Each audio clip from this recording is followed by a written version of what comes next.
It all started one peaceful afternoon when I was out for my usual walk down to the lake. The water always calmed me, and the path to the entrance was a familiar, soothing routine. But as I approached the lake entrance, I was met with something unexpected. A tall, imposing fence had been put up across the entire access point, blocking the entrance I'd walked through every day for years. I paused, confused, and looked around for any signs or information. There was no notice explaining why it was there, no warning that this access point would be restricted. Just the fence, topped with sharp metal spikes and a locked gate. It felt like an invasion of my space, my peaceful refuge, without any input or explanation. I hadn't been notified, and the rest of the neighborhood seemed just as clueless. It didn't feel like a decision made by the community. It felt like a decree from somewhere above. I walked back to my house, my mind racing with questions. Why had the HOA decided to do this? Had they consulted the residents? I couldn't understand why such a dramatic change was made without informing anyone. What was going on? That night, I decided to look into it. I started by checking the HOA's website, thinking there might be some sort of announcement. There was nothing. I tried calling their office, but got no answer. By now, I could feel my frustration growing. The lake entrance wasn't just a path, it was part of the community, a shared space where I'd always felt connected to my neighbors. It was more than just an entrance to the lake. It was a symbol of the openness that the community had once shared. Now, it felt like something was being taken away, and I wasn't the only one affected. Others were bound to be just as confused and upset. But why wasn't anyone saying anything? That was when I started to realize this wasn't just a one-off decision. This was part of a pattern I hadn't noticed before. I'd heard whispers at the neighborhood meetings, small complaints about the HOA making decisions without consulting anyone. It felt like they were slowly chipping away at the things we used to have control over, things that were once common for everyone in the neighborhood. Now, it seemed like they were going even further. The next morning, I attended the HOA meeting, hoping for some clarity. I walked into the community center, where a few of my neighbors were already gathered, sitting in quiet anticipation. The room was filled with the usual hum of complaints, overgrown lawns, parking issues, and new regulations on backyard sheds. But today, my mind was focused on one thing, the fence at the lake entrance. When it was finally my turn to speak, I stood up, trying to keep my voice steady, but the frustration was clear. Can someone explain the new fence by the lake entrance? I asked, looking directly at the HOA board members sitting at the front. We weren't given any notice, and I think it's unfair that you've blocked access to a shared community space without consulting us. The room fell quiet. A few heads turned toward the board, waiting for a response. One of the members, a woman named Karen who had been on the board for years, cleared her throat. She looked at me, her face unreadable, then glanced at the others. The fence was put up for security and maintenance purposes, she said, her tone flat. It's a decision that we felt was necessary. We're working on keeping the area safe, especially with all the recent issues we've had with trespassers. I was taken aback. Trespassers. I couldn't recall any major incidents or issues with the lake area. It was a place where people went to walk, fish, or just enjoy some peace. No one had ever expressed any concerns about safety. Security, I repeated, trying to process her words. But we've never had any problems. Why wasn't the neighborhood consulted? Why wasn't this discussed before you made a decision that affects everyone? Karen shifted in her seat, avoiding eye contact with me. This is a necessary measure for the community's well-being, she said, trying to brush off my questions. We'll be sending out more information soon. It was clear to me at that moment that the HOA wasn't planning to budge. They weren't open to discussion, and they had no intention of addressing the concerns of the residents. They had made their decision, and that was it. The frustration inside me grew even more as I sat back down, realizing this wasn't just about a fence. It was about the HOA's complete disregard for the residents they were supposed to represent. As the meeting continued, I tried to listen, but the words blurred together. All I could think about was that fence and how, once again, the HOA had made another decision without our input. The community was slowly becoming a place where decisions were being made from the top down, with no consideration for the people who actually lived here. I left the meeting with more questions than answers, but one thing was clear, I wasn't going to let this go. There had to be a way to push back. There had to be something I could do to take back control of the situation, and more importantly, to ensure that the community's voice wasn't silenced any further. After the meeting, I couldn't shake the feeling that the HOA was treating us like children. They had made a decision that directly impacted all of us, yet they didn't feel the need to explain themselves fully or listen to any concerns. It was clear the board was more interested in enforcing their own agenda than in actually engaging with the people they were supposed to represent. I started doing my own research, speaking with neighbors who had been around longer than I had. I learned that this wasn't an isolated incident. Over the past few years, there had been several changes made without any input from the residents: the closure of a communal garden, increased fees for park access, and new regulations on property lines that seemed to favor the HOA's interests. Each time they cited maintenance or security as the reason for the changes, but there was always a lack of real transparency or details. The decisions were made behind closed doors, and the community was only informed after the fact, if at all. Frustrated, I started researching the HOA's legal structure. I read through the bylaws, trying to find any clause that would allow them to make these sweeping decisions without community approval.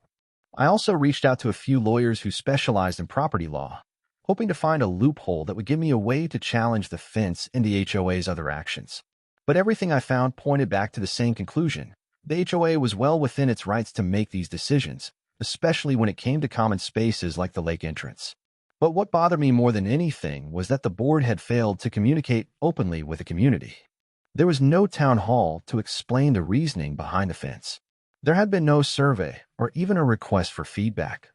The residents were treated like passive observers, not stakeholders in the community they lived in. At that point, I knew something had to be done.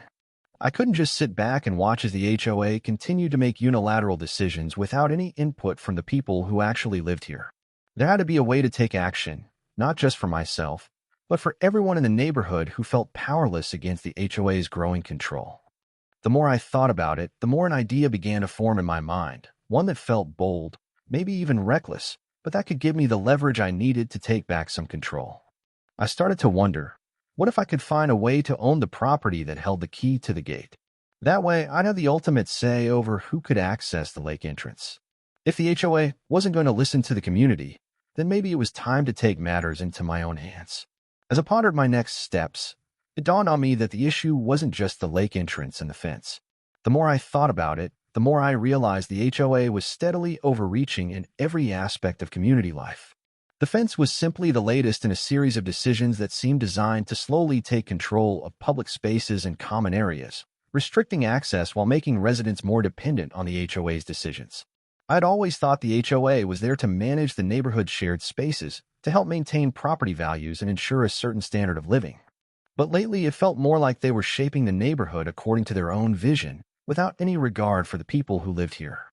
They had slowly chipped away at public areas, closing off communal gardens, imposing stricter rules on common areas, and now taking control of the lake entrance, a place where the entire community had always been welcome. The HOA's increasing control over the neighborhood was starting to feel less about maintenance and more about consolidation of power. They controlled the access points, the fees, the regulations, anything that affected the community. And the more I thought about it, the more I realized that their decisions were not made for the benefit of the community, but for the benefit of the HOA itself. It wasn't just about the lake entrance anymore. The HOA was making decisions that affected the entire neighborhood, without giving us a chance to have a say in what was happening. They were slowly privatizing spaces, pushing the idea that everything needed to be controlled and regulated. What once was a tight-knit community was now becoming a place where the HOA's power seemed to be the most important thing. The more I reflected on this, the more I understood how deeply this issue ran. The fence at the lake entrance was just the tipping point. It symbolized everything that was wrong with the way the HOA had been operating. They had overstepped, and I could no longer sit back and let them dictate what we could and couldn't do. Something had to change, and if no one else was going to take a stand, then it would have to be me. I knew I couldn't just complain or attend more meetings and hope for change. I needed to take more drastic action to fight back against the HOA's control. I needed leverage, and I began to wonder if there was a way to control the very access to the lake, the most symbolic place in the neighborhood, and use that as a way to challenge the HOA's power. I started to look into the ownership of the land around the lake. There was a small piece of property just beside the lake entrance that seemed to be the key. The land was private property, and it had been sitting there for years with little attention. The HOA had no control over it, but it did contain the gate that led to the lake. If I could somehow gain control of that land, I would have the only key to the entrance. I'd hold the power to decide who could or couldn't access the lake. The idea felt bold, but it was the first step I needed to take if I was going to reclaim some control over this situation. I wasn't just going to sit back while the HOA made more decisions that limited my rights and the rights of my neighbors. The more I thought about it, the more certain I became. If I wanted to make a real change, I needed to take the key. And with it, the power to determine who could pass through that gate. The game was about to change. After a few days of intense research, I confirmed what I suspected. The small piece of land beside the lake entrance, the one with the gate that controlled access to the lake, was privately owned. That was the key. The land was the one thing standing between me and total control of the lake access. The HOA had put up the fence, but the real control was in the hands of whoever owned that land. And right now, that wasn't the HOA. It was just a small, unsuspecting property with a modest house sitting there, barely noticed by most people in the neighborhood. I started digging into the property's history, who owned it, how long they had owned it, and whether it was for sale. I reached out to local real estate agents and ran into a bit of luck. The property was indeed up for sale. The owner, an elderly woman who had lived there for decades, was moving to a retirement home and had decided to sell the property. The moment I realized this, I felt a rush of excitement and uncertainty. I had to act quickly, but it felt like a long shot. The price of the land was steep, much higher than I expected, but I knew I couldn't let this opportunity slip away. The realization hit me. If I owned a land, I would own the gate and, by extension, the access to the lake. I would have the one key that controlled entry. I hesitated for a brief moment. Was I really willing to spend that much money just to gain access to a place that had been public for years? Was this taking things too far? But then I remembered the frustration I'd felt the first time I saw that fence, the feeling of being locked out of something I'd always been able to use. I thought about the HOA and their increasing control over everything. If I wanted to take a stand, this was my moment. Without wasting any more time, I contacted the real estate agent and made an offer. The negotiations were tense, but in the end, I was able to strike a deal. I now owned a small property next to the lake entrance, and with it, the gate key that had been denied to the community. I couldn't help but smile as the final papers were signed. It was a bold move, and I was fully aware of the potential consequences. The HOA would probably be furious once they found out. But now I had something they couldn't control, a piece of the neighborhood that they didn't have access to. I was holding the key, both literally and figuratively. The balance of power had shifted, and I was in control of who could access the lake, who could walk through that gate. But I wasn't sure yet how I was going to use this new power.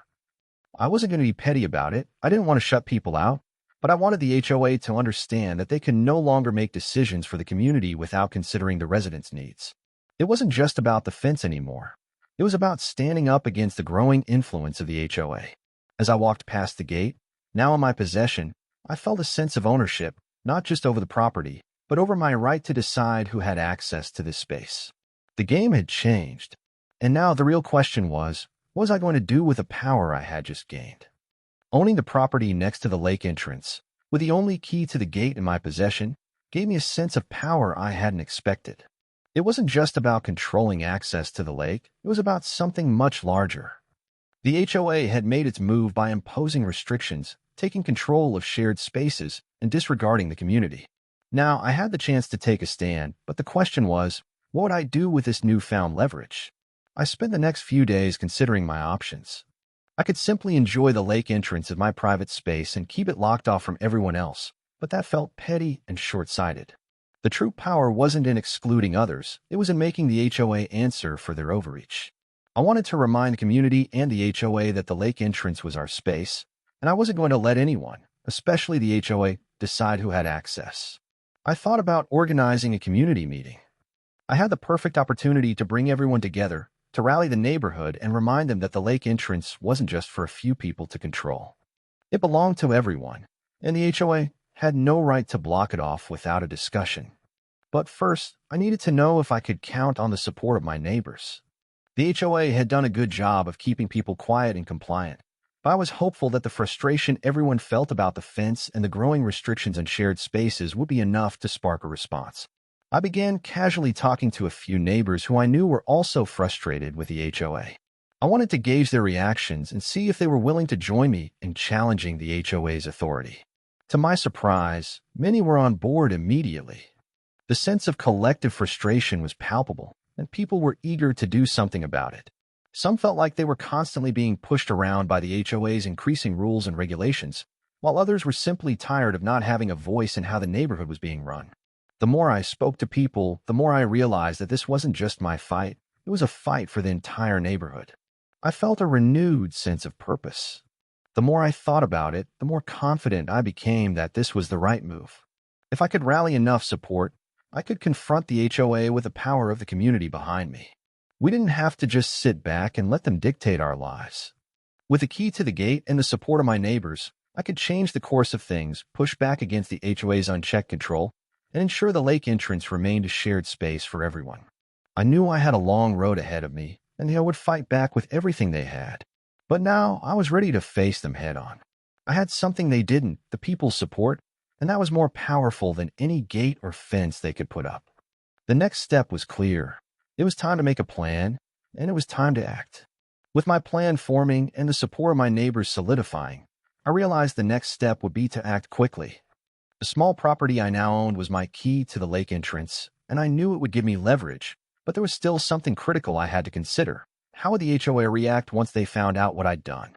I could already hear the rumblings of discontent from some of the HOA board members who had been pushing for the closure of the lake entrance. They wouldn't take kindly to the fact that I now held the power to decide who could or couldn't access the lake. They'd likely see this as a challenge to their authority, and they'd make it personal. So I needed to prepare myself for that.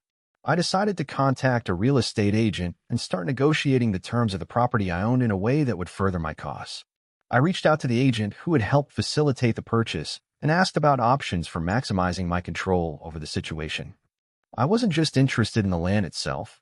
I wanted to create a legal framework where the HOA couldn't easily reverse or outmaneuver me. The process was more complicated than I initially thought. The property wasn't just a small parcel of land. It was part of the larger neighborhood's infrastructure, tied up with certain zoning and legal agreements that the HOA had likely negotiated years ago. To my surprise, I discovered that the small piece of land I had bought was not as isolated as I thought. It was part of a larger area with complex regulations concerning lake access and communal property rights. I reached out to several property lawyers who specialized in land use and HOA disputes, seeking advice on how to best protect my interests. I needed to understand how the HOA would react to my ownership and whether they could legally contest my purchase or attempt to seize control over the key I held. Through several long meetings and calls, I finally got a clearer picture. The key was power. If I could secure the legal right to the lake entrance through proper documentation, I'd have a legitimate claim. The lawyer advised me to draft a legal notice explaining that the lake entrance would now be accessible through the property I owned. This would give me formal ownership of the access point, making it much harder for the HOA to override my decision, even if they tried to impose additional regulations or restrictions. While the process was tedious and involved a fair amount of paperwork, I had the momentum now. This wasn't just about owning a piece of land. It was about owning the means of access to something important to the entire neighborhood. My negotiation with the lawyer was successful, and I started preparing the formal documents that would clearly show the HOA that I wasn't just playing by their rules anymore. At this point, I knew the HOA wouldn't take this lying down. They would try to reclaim control, and they'd probably come after me with threats of fines, legal action, or community backlash. But I was ready for it. I had a plan. With the legal protections in place, I felt confident that I could take this fight all the way to the HOA's doorstep. The next step was clear. I had to prepare for the confrontation that was inevitable. With a legal framework in place and the HOA beginning to stir with frustration, I now had full control over the lake entrance. The property was officially mine, and the legal documents I had prepared made it clear that I had the exclusive right to the gate. The once public access point to the lake now had a single key holder. I started thinking about how to handle this newfound control. I didn't want to come off as vindictive or petty.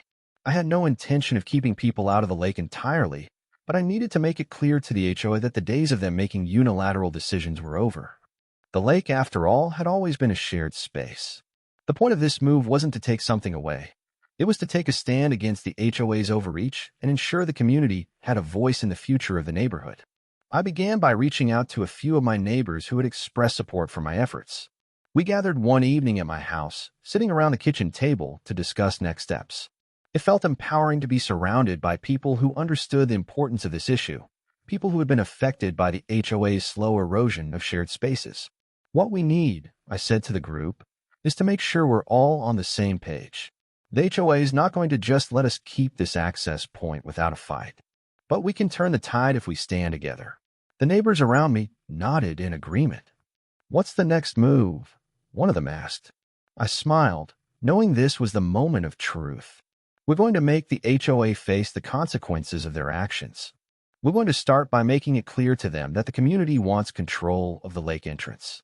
We'll organize a petition to gather signatures from everyone who supports keeping the lake entrance open and accessible. We'll present it at the next HOA meeting. And if they try to block it or deny us, we'll show them that we're not backing down. The energy in the room shifted.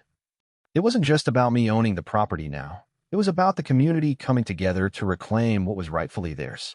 We weren't going to let the HOA control this neighborhood any longer. The plan was simple but powerful.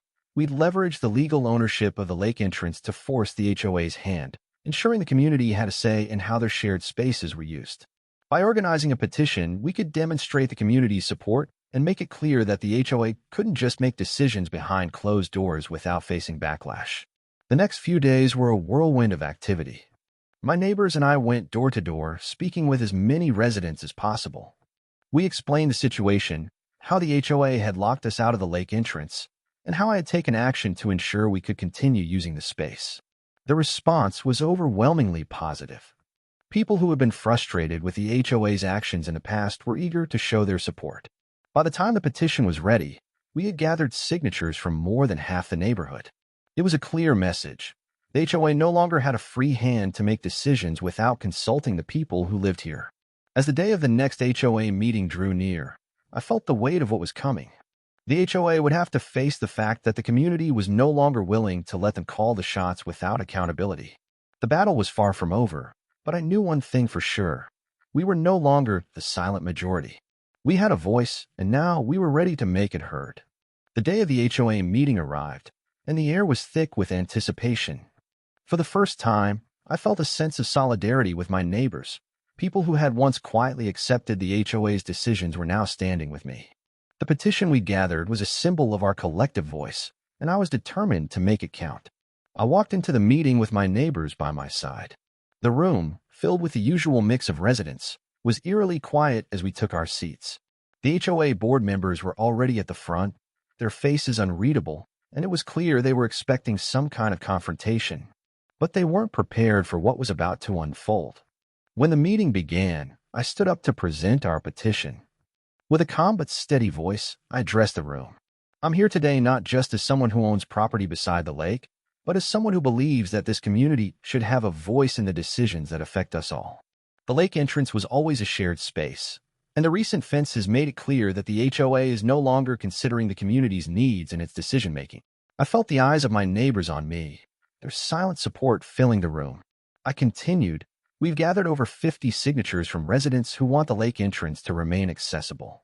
I've taken the necessary steps to ensure this is a space we can all continue to use, but I'm asking for your support in keeping it open to everyone in the neighborhood.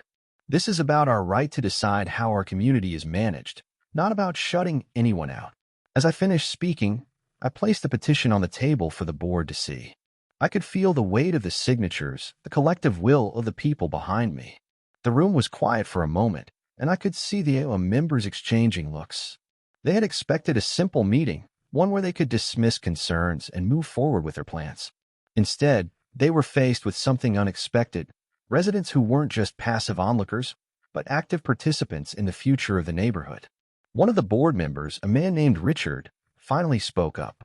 This is an unusual situation, he began, his tone defensive. The HOA's role is to protect the interests of the community, and the decision to install the fence was made with that in mind. We believe it was necessary for security and maintenance reasons. I could tell he was trying to regain control of the room, but the crowd wasn't buying it.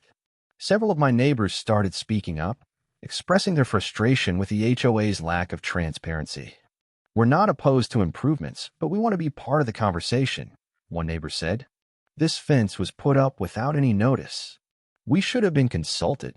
Richard shifted uncomfortably in his seat as more residents voiced their concerns. The tide was turning, and it was clear that the HOA was no longer as untouchable as they once thought. The real power in the room wasn't with the board. It was with the people who had stood together to challenge their authority. At that moment, I realized how much the power dynamics had shifted.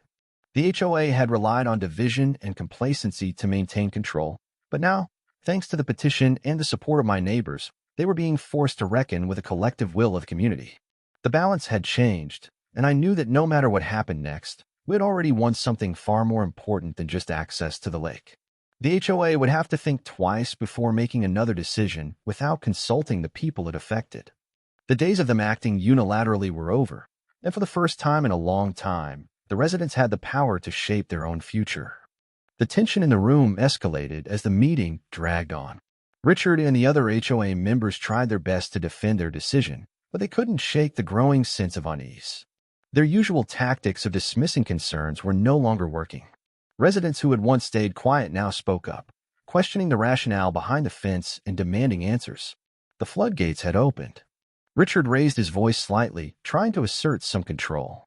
"We understand your concerns," he said, "but we made this decision for the safety of the community. We have seen incidents in the past that required immediate action. It was necessary to install the fence." His words were becoming more desperate, as though trying to convince not only the room but himself that the decision had been justified. But the more he spoke, the less convincing he sounded. The room, once silent, was now filled with murmurs of dissent. A woman from the back of the room, Mrs. Thompson, stood up and interrupted. "We're not buying this, Richard." "Safety? This neighborhood has been peaceful for years, and suddenly there's a need for a fence? You expect us to believe that?" The rest of the room nodded in agreement. People were beginning to realize they had been sold a story they weren't willing to buy anymore. Richard's attempts to steer the conversation back to security concerns were drowned out by voices demanding transparency and fairness. I stood up once more, feeling the weight of the moment. "We're not asking you to tear down the fence, Richard," I said, my voice steady but firm. "We're asking for access to be restored and for us to be part of the conversation moving forward. We deserve to have a say in decisions that directly affect our community. This isn't just about a lake entrance. It's about taking back control of our own neighborhood." The atmosphere in the room had shifted. It wasn't just a handful of residents speaking up anymore. It was the majority. The HOA could no longer pretend that their decision was unanimous or unchallenged. It was clear they had underestimated the strength of the community's desire for a voice.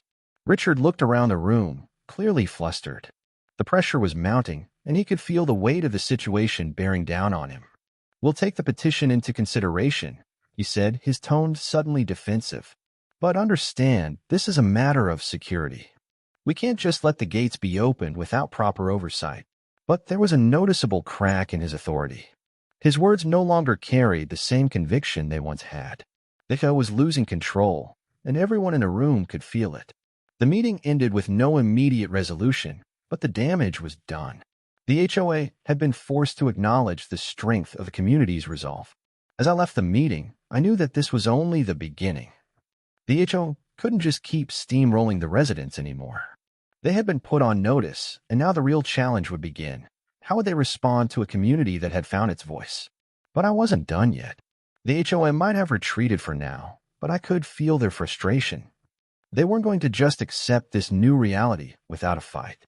I'd made my stand, but now it was time to see how far the HOA would go to protect their control, and how much we, the residents, were willing to fight for our right to have a say in our own neighborhood. The power had shifted, but the battle was far from over. The days following the HOA meeting were filled with uncertainty and anticipation. I had expected some resistance, but what I didn't anticipate was the intensity of the public backlash that came with it. The HOA, with its usual clout, wasted no time in trying to undermine the momentum that had been built. They issued a formal statement to the neighborhood, reiterating their position on the fence, claiming it was necessary for community safety and well-being.